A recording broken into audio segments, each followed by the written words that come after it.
Thomas. So if Thank people would you. like to put their camera and their microphones off, and I'll hand over to Thomas. I don't Perhaps seem able to do that. the administrator can mute all, and then I'll unmute myself.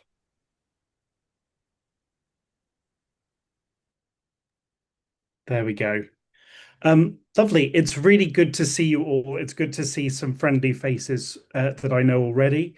My name's Thomas Sharp. I'm the tutor for pastoral theology and lay ministry lead at St Augustine's College in Kent and central London. We're a theological college training lay and ordained ministers and independent students for ministry within the Church of England and the broader church, but in the southeast of England. I'm going to speak tonight about St Bonaventure and the cross. And to do that, I'm going to share a screen and hopefully it will work.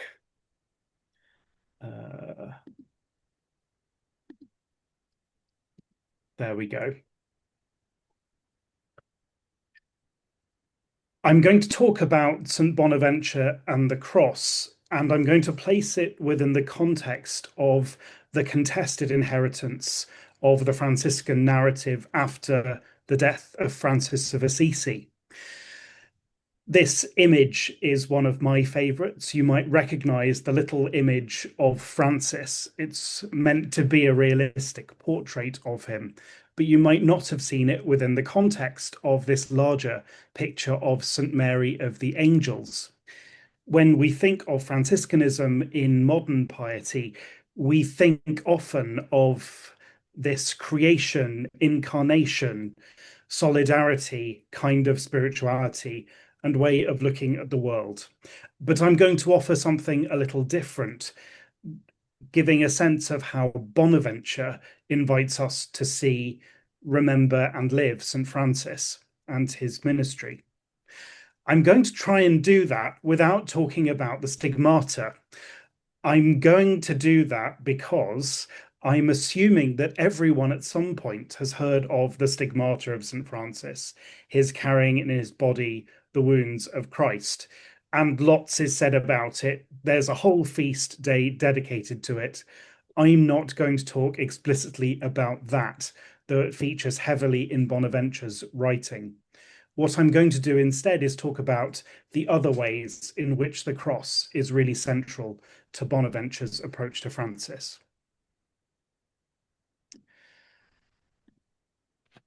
So we start on the 3rd of October, 1226, when St. Francis dies.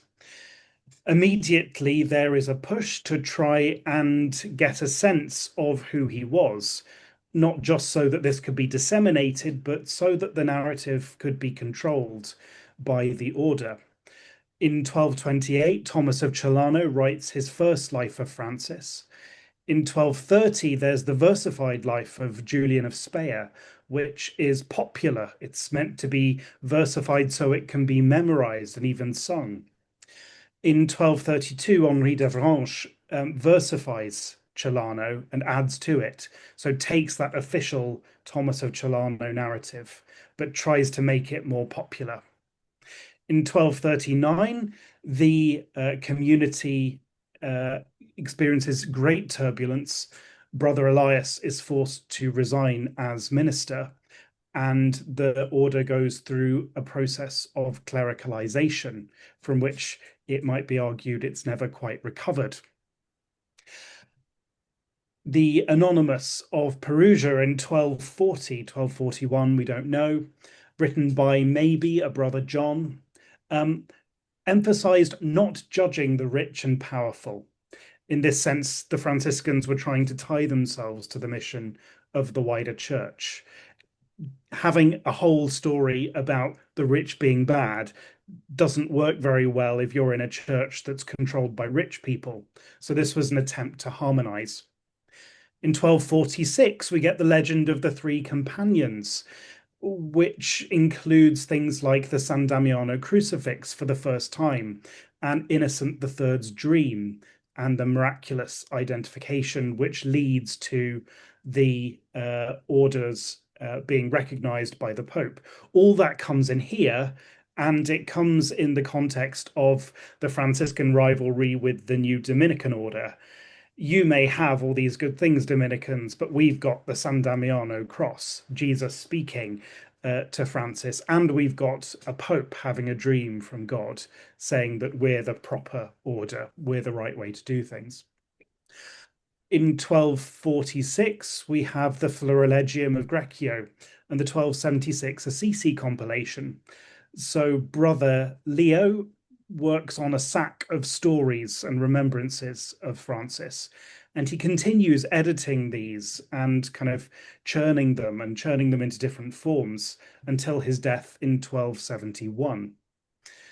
And finally, in 1246 or 7, Thomas of Celano revisits his original official version and adds in some new details, whether it's him responding to all these other sources, bringing up useful things, or it's, oh, yeah, I really like that aspect that's come out. I'm going to take that and put it in the official narrative. We don't know. But what we end up with in this period after Francis' death is a split in the way that the Franciscan story is being told into two camps. Andre Vaucher, who's recently had a very good book translated into English, and I forget the name, but Google Andre Vaucher, and you'll find his very good and very accessible book. He splits this narrative into two camps. One, he says, emphasizes the minority, this idea that Francis is the poor man of Assisi. And the other emphasizes Francis as a reformer within the church, from the church. So the minority camp are emphasizing he's poorer than everyone else, he's better than everyone else. The other camp saying that no, he's just another reformer within the church, nothing to be scared of. This in itself is interesting and good, but there was some interesting stuff going on in this time outside the Franciscan community. In the 1240s, the abbot Joachim of Fiore was writing some very exciting apocalyptic literature. There he is holding an apocalypse of Jesus Christ. He believed and wrote that two groups of spiritual men would usher in a new age. This would involve things like the destruction of the ecclesiastical hierarchy. And in 1253, Gerard of Burgos and Anino wrote his introduction to the Eternal Gospel, in which he actually identified the Franciscan friars minor as the ones who had been sent by God to replace the evil hierarchy of the church. This was not good politics for the Franciscans. They did not want to be identified as this great divine threat to the institutional church. And so in 1257, they appoint Bonaventure of Bagnoregio to be their minister. He is minister for an extended period from 1257 to 1274. In 1263, he writes his major legend of the life of St. Francis, from which the material of this lecture will be taken. But interestingly, in 1266, he, with the general chapter, makes an order that all other Franciscan sources should be destroyed. This is interesting to us, both to note that they failed to destroy all the other Franciscan sources because we've got most of them still. But what it means for us when we read Bonaventure's major legend is that it was intended to be the only narrative left about St. Francis, the only text by which you could get a sense of who Francis was and what he stood for. This text was meant to make a theological and political statement about who the Franciscans were, and it was intended to shape who they would be within the life of the church. So as we move through the major legend, I'm now going to start pulling out some of the aspects that are about the cross. We will get a strong sense that Bonaventure is tying Francis to a particular form of legitimacy rooted in his identification with the crucified Christ. I'm going to go to the prologue. The grace of God, our Saviour, has appeared in these last days in his servant Francis, to all who are truly humble and lovers of holy poverty, who, while venerating in him God's superabundant mercy, learn by his example to reject wholeheartedly ungodliness and worldly passions, to live in conformity with Christ, and to thirst after blessed hope with unflagging desire. From the very beginning, Francis is presented by St. Bonaventure as grace appearing among God's, is an example of holy living. And he is an example of holy living because he lives in conformity with Christ. Living in conformity with Christ is for Bonaventure the goal of Christian life. And so Francis is the exemplar, the perfect, the best version of this Christian life. Bonaventure goes further. He preached to people the gospel of peace and salvation, being himself an angel of true peace. Like John the Baptist, he was destined by God to prepare in the desert a way of the highest poverty and to preach repentance by word and example. Not only that, but he came in the spirit and power of Elijah, like Elijah riding on the fiery chariot up to heaven. And he's like an angel ascending from the rising of the sun, that angel both in the Garden of Eden and in Revelation that announces the coming of God's kingdom. In this way, Bonaventure is identifying in Francis not just an epochal character in Christian history, but an epochal character in biblical history. We've just had the Feast of the Transfiguration. Jesus stands in between Elijah and Moses. Well, for Bonaventure, he's there with John the Baptist and Francis as well. That's who Francis is, one of the true great prophets. And he goes further. While living among humans, he was an imitator of angelic purity and was placed as an example for the perfect followers of Christ. And this is lived out in his bringing along disciples as well. He signs his disciples with the tau, the sign that Franciscans use, which was the sign that in Ezekiel the prophet Elijah used to mark those who were repentant, penitent in a sinful world. And Francis not only does this, he has a habit, which is the shape of the tau and the shape of the cross, which his disciples will wear. And then finally, that he is sealed with the likeness of the living God, that is, of Christ crucified, imprinted on his body. So this is the only mention I will make tonight of the stigmata.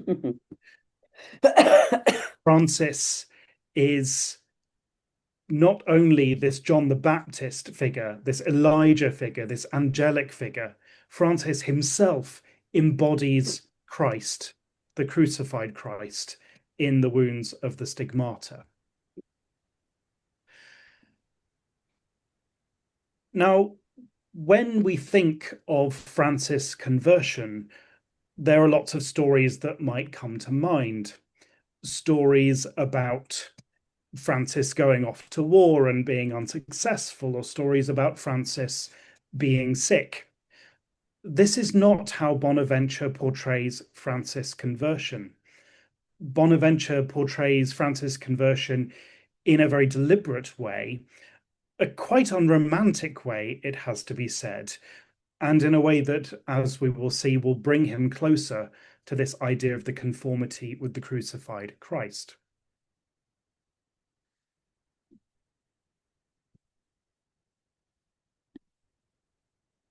First, Francis is a rich young man, and on the road one day he meets a poor knight who does not have the clothes that are befitting his status. And so Francis takes off his own clothes and gives them to this poor knight. Now, this in itself is a pretty standard trope.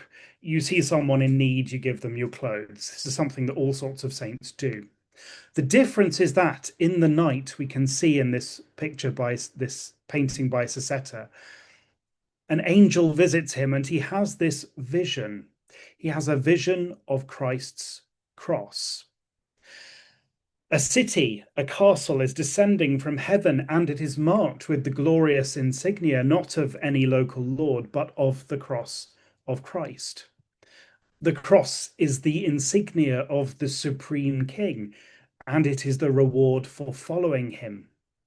Now, Francis interprets this as, oh, well, I must go and find myself a great king, a great lord to follow. And he is interrupted by another vision. God asks Francis, who can do more for you, a lord or a servant, a rich one or one who is poor? Obviously a rich one, answers Francis. Well, what does any earthly lord have in terms of wealth compared to me? Replies God. And Francis goes off and follows God. And then in a second conversion, Francis meets a leper on the road. He has a particular fear and hatred of lepers. Leprosy was and is a nasty thing, but was incurable and meant complete ostracism, complete sending out of society. It was not something a rich young man wanted to get. Francis meets the leper. He leaps from his horse and overcomes his horror and gives the man money, but also kisses. This slightly yuck romantic picture with a very unimpressed and slightly oddly proportioned horse captures this lovely moment of the kiss, a kiss on the mouth. Now, when he gets back on his horse, the leper has vanished. And Francis interprets this, according to Bonaventure, as an encounter with Christ, who is present to him in the form of the leper. After this, he seeks out solitary places favorable to grieving, and in intense prayer, he sees a vision of the crucified. Bonaventure writes, one of those days withdrawn in this way, while he was praying and all of his fervour was totally absorbed in God, Christ Jesus appeared to him fastened to a cross. His soul melted at the sight, and the memory of Christ's passion was so impressed on the innermost recesses of his heart.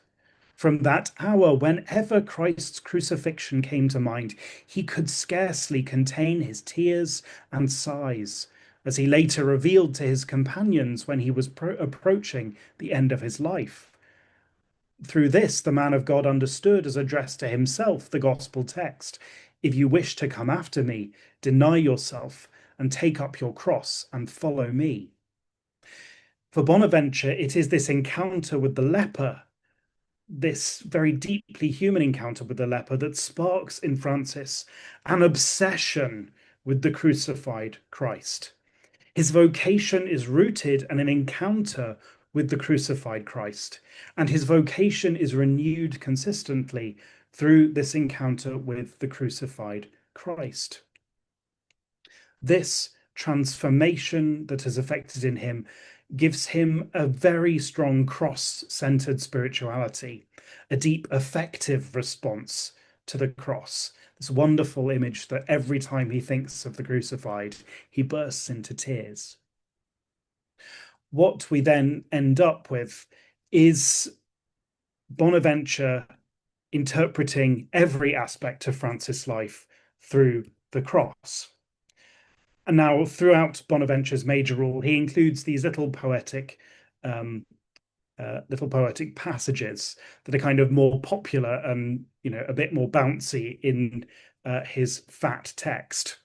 But here we have in 1:6 an identification of humility as a way of being one with Christ crucified, and the suffering servant, the leper of Isaiah 52-3. He was more attentively vigilant to mortifying the flesh, so that he might carry externally in his body the cross of Christ, which he carried internally in his heart. The leper association is passed in this rather wonderful way. From then on, he clothed himself with a spirit of poverty, a sense of humility, and an eagerness for intimate piety. For previously, not only had association with lepers horrified him greatly, so too did even gazing upon them from a distance. But now, because of Christ crucified, who according to the text of the prophet Isaiah appeared despised as a leper, he, in order to despise himself completely, showed deeds of humility and humanity to lepers with gentle piety. This mortification, this desire for humility arises from his love of the crucified Christ, who he encounters because of his mortification and humility. He has a desire to carry in his body the crucified Christ. From this point on, the conversion of Francis is presented as a sort of passion.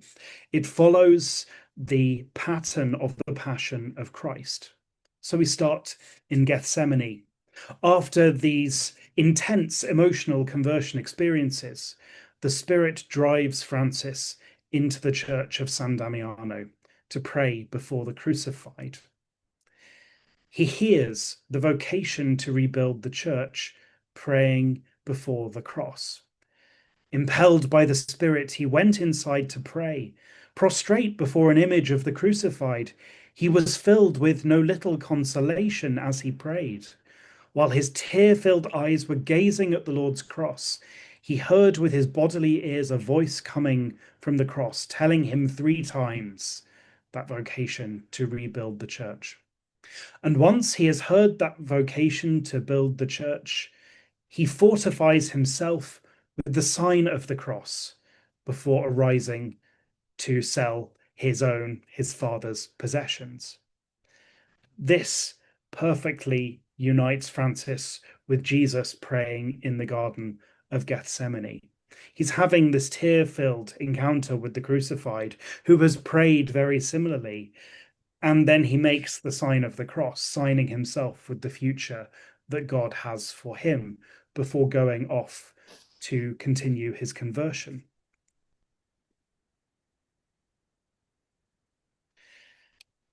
I'm sorry, I had to get one slightly lighter image, and you wouldn't believe how hard it is to find an image of a crowd just looking very grumpy. Francis goes into the town of Assisi, and he experiences his own way of sorrows, Via Dolorosa.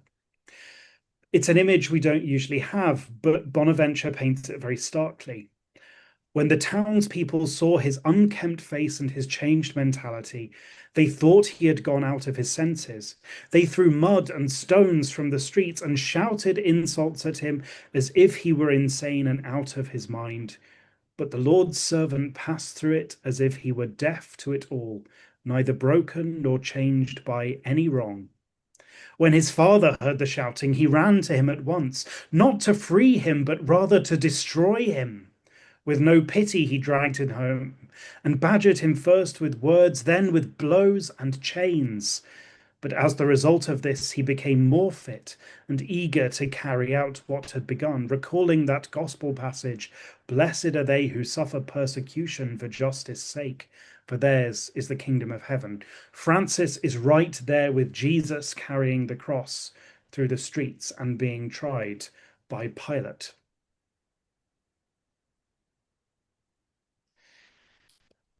I'm sorry about the Zeffirelli.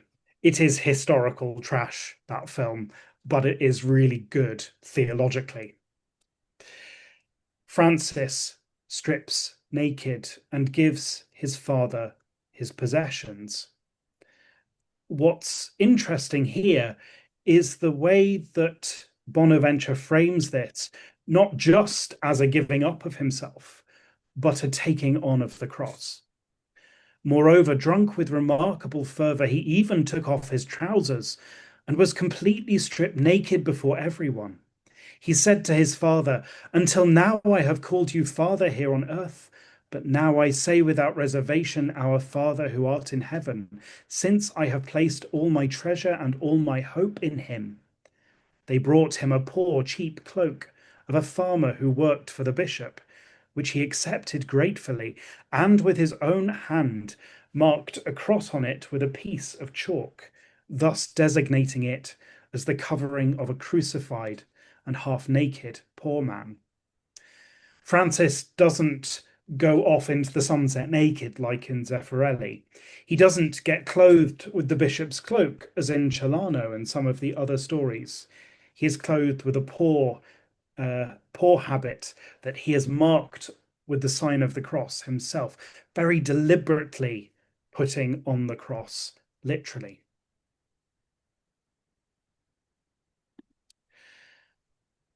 We then move on to the crucifixion. Francis goes out through the gate. The Zeffirelli is historical rubbish, but this image is so good as Francis experiences being in the position, the shape of the crucified, as a moment of liberation and joy.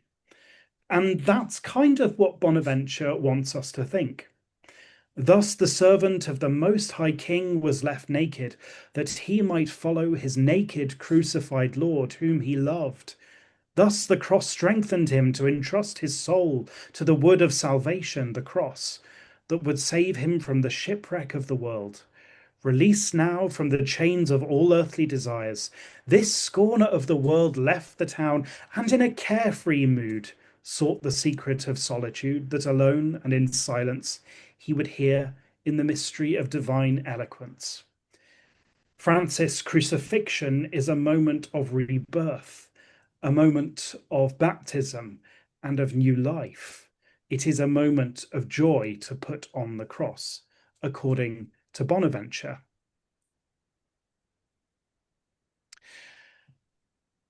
Moving on to the founding of the order. Bonaventure has been through this passion of Christ and passion of Francis narrative, but now he needs to get some story told about how the Franciscans actually came into being.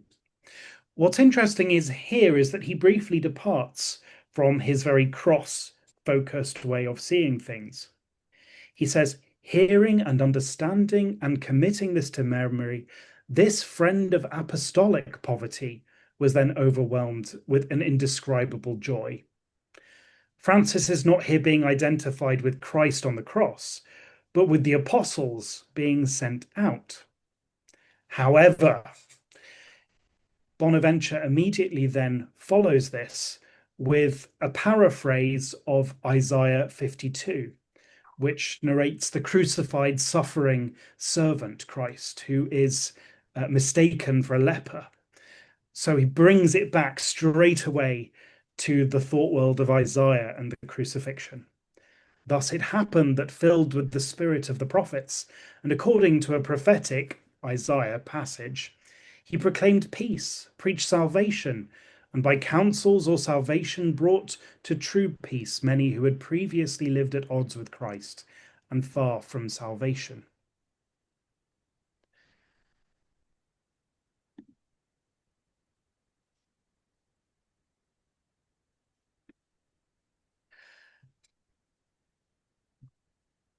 But Bonaventure can't leave it there. He can't simply tell a story. They were founded, some people got together, it became the Franciscans, hurrah. He tells stories of the conversion of individual friars and manages to shoehorn the cross into all of them. they go to the Church of St. Nicholas and hear the vocation to deny yourself, take up your cross, and follow me. And then we get the dream of Sylvester. This is fabulous. If you haven't ever read it, go away and read chapter 3 of The Major Rule of Bonaventure. Sylvester is a priest who hates Francis and his companions and all they stand for, all that poverty stuff. And then he has a dream. He saw in a dream the whole town of Assisi encircled by a huge dragon, which, because of its enormous size, seemed to threaten the entire area with destruction. Then he contuited, issuing from Francis' mouth, a golden cross, whose top reached the heavens and whose arms stretched far and wide and seemed to extend to the ends of the world. At the sight of its shining splendor, the foul and hideous dragon was put to flight. So this conversion of Sylvester, he hears it and he has this dream and is immediately converted. This dream identifies Francis with a cross extending from his mouth in the same way that the archangel who guards Eden and Christ in the book of Revelation have this sword extending from their mouth with which they proclaim the kingdom of God, the crucified Christ in Revelation with the sword from his mouth. And from this, there is this vocation to preach the glory of the cross of Christ. Francis hears of this vision and was not carried away by human glory, but recognizing God's goodness in his gifts, he was more strongly inspired to put to flight our ancient enemy with his cunning and to preach the glory of the cross of Christ.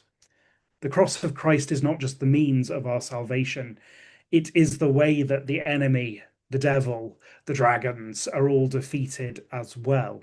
It is the means by which we are saved.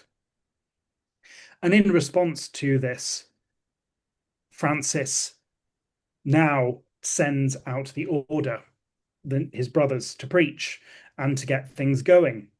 Bonaventure adds the detail that he sends them out in 4 directions, thus forming the pattern of a cross. Not only does Francis draw the cross on his habit, but he draws the cross on the world with the order.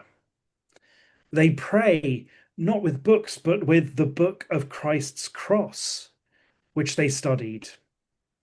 They prayed this prayer, "We adore you, O Christ, and in all your churches throughout all the world, and we bless you, for by your holy cross you have redeemed the world." And every time they came across a church or a crucifix, they humbled themselves, prostrating themselves before the cross.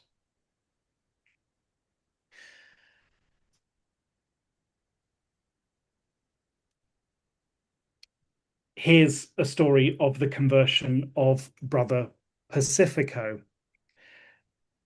This is particularly wonderful because Francis is spotted in the village of San Severino by a young man who's quite wealthy. And Francis, the preacher of the Christ cross, is marked with 2 bright, shining swords intersecting in the shape of a cross, one of them stretched from his head to his feet and the other across his chest, from one hand to the other.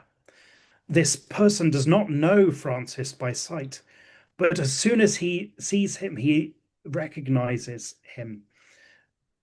Stunned by what he saw, he began to resolve to do better. He was struck by the power of his words, as if pierced by a spiritual sword coming from his mouth. He joined his Holy Father by profession. What is striking here is that Bonaventure links this Christ marked with a divine cross of swords as a moment of conversion for Brother Pacifico with the symbol of the Tau, again from Ezekiel, the symbol of penitence.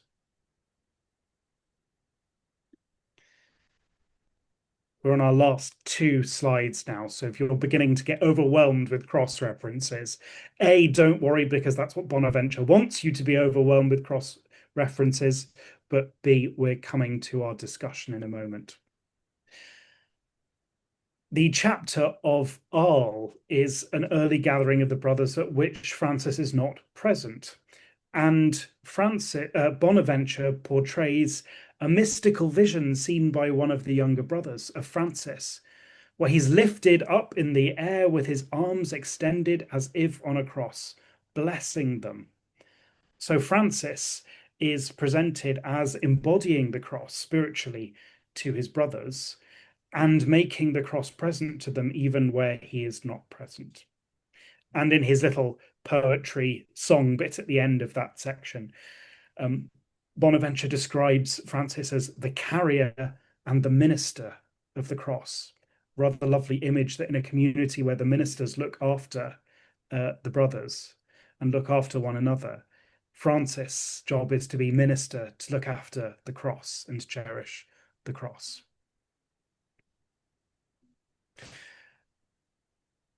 I want to end with two slightly odd cross images from Bonaventure. The first is that the wisdom of knowledge, the wisdom of God is for Bonaventure the knowledge of the crucified. So if you want wisdom, you need to know Christ crucified. Aha, if you want to know Christ crucified, follow the Franciscans. Jesus Christ crucified always rested like a bundle of myrrh, a precious gift given to Christ and used to anoint his body in the tomb, in the bosom of his soul, into whom he longed to be totally transformed through an enkindling of ecstatic love. This wisdom is ecstatic love, which comes from knowing Christ in the same way that Francis, by knowing Christ crucified, as Francis did. And then this idea that the sacrifice of love is a holocaust, a burnt offering of body and soul. The poor man of Christ had nothing other than two small coins, namely his body and his soul, like the widow's mite putting in the two small coins. Francis is putting his body and soul in the treasury. But for the love of Christ, he offered them so continuously that he seemed to be constantly immolating his body through the rigor of fasting, and his spirit through the ardor of his desire, without sacrificing a holocaust in the courtyard and within burning incense in the temple. His prayers and the burning of his body are a sacrifice rising to God in the same way that Christ's body is a sacrifice rising to God on the cross. Bonaventure is doing all this to build up to his stuff on the stigmata of Christ present in the body of Francis. And we haven't got there quite deliberately. But what I hope I've done is give an overview of some of the ways that Bonaventure puts the cross at the center of what it means to be a Franciscan. To be a Franciscan for Bonaventure means not really worrying about poverty and humility and all those things, except insofar as they are fueling your obsession with the crucified Christ. So, as we move into breakout rooms, I have three questions for you. What does the cross-centered Francis have to offer the church and world?